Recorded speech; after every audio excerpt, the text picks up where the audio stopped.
eu escolhi falar de um tema que eu acho que talvez seja o maior desafio que nós enfrentamos nesse século, e é o sindicato que, na verdade, é atingido em cheio por essa questão,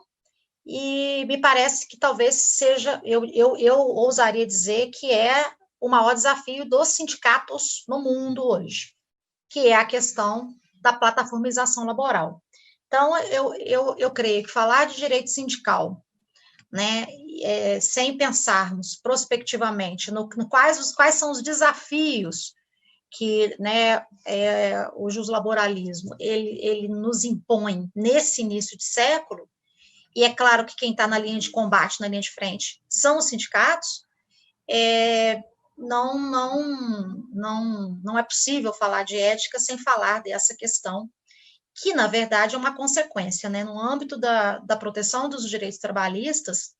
dos direitos sociais, e especificamente, né, do trabalho, a proteção contra, né, o que eu tenho chamado de algoritmização da vida. Então, o grande problema, né, o grande desafio da humanidade nesse início de século é a tal da maquinização da vida humana. Então, certamente, se algoritmos, eles são fórmulas que repetem com muita facilidade, executam com muita facilidade, muita celeridade, atividades repetitivas, o primeiro grupo de direitos que vai receber o impacto dessa substituição, né, de homens por máquinas é o direito laboral, né, e já é um fato, isso é uma realidade que a gente vive, como hoje nos Estados Unidos, né, falamos em carros teleguiados, e aí a profissão de motorista, ela deve se extinguir, tal como de advogado também. Então, nós temos que pensar o que nós vamos fazer a médio prazo, porque a longo prazo, às vezes as pessoas falam assim, mas quando o computador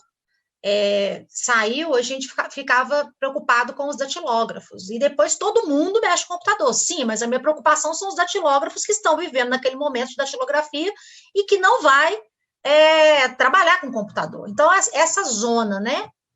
que é uma zona de transição muito cinzenta e muito dura, ela tem que ser enfrentada pelo direito, pela política, pela gestão pública e principalmente pelos sindicatos, porque se o sindicato não se apropria da temática e enfrenta o sistema, né, e luta para poder manter estruturas de transição, nós temos aí um número de desemprego, né, e de miserabilidade humana indiscutíveis. Então, assim, eu começo a minha fala, enquanto a gente estava conversando aqui, eu recebi uma mensagem de uma matéria que saiu agora, não sei se foi exatamente nesse momento, mas eu fiquei chocada. É uma matéria que hoje, né, acho que alguém mencionou a questão da comemoração, né, da vacina, e exatamente nesse dia, um grupo de empresários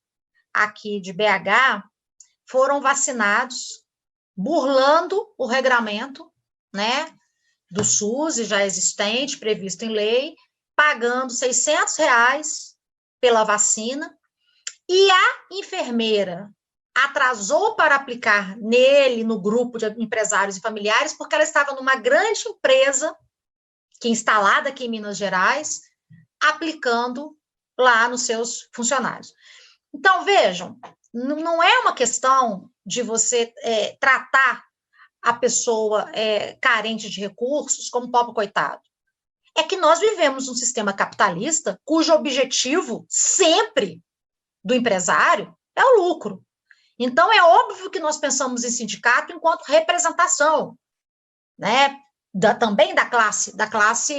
empresarial, mas nós não podemos esquecer que o direito do trabalho ele foi pensado para a proteção,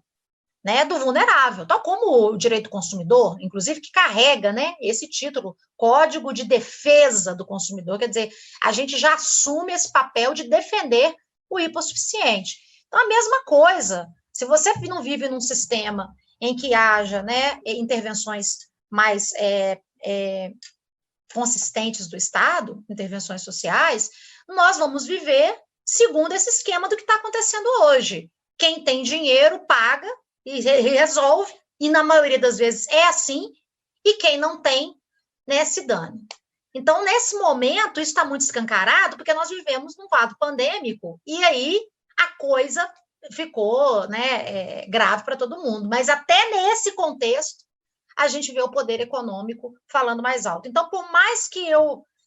assuma, por óbvio, né, sob o ponto de vista técnico-jurídico, o papel dos sindicatos na defesa também dos direitos empresariais, e aí eu acho que os sindicatos têm uma função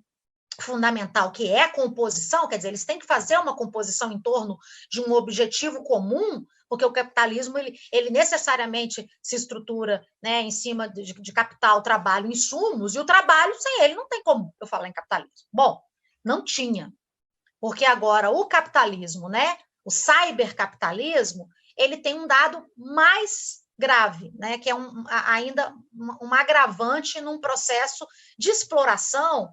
que quando eu menciono esse processo de exploração, eu não quero que fazer um drama de sofrimento individual e particular, não. É um processo de exploração historicamente vivido, registrado, né, posto em teses, em abordagens, né, abordagens como a da Heloísa, que são abordagens da vida prática, de quem está vivendo ali no fronte, abordagens das pessoas que estão na gestão desses problemas das entidades, abordagens acadêmicas,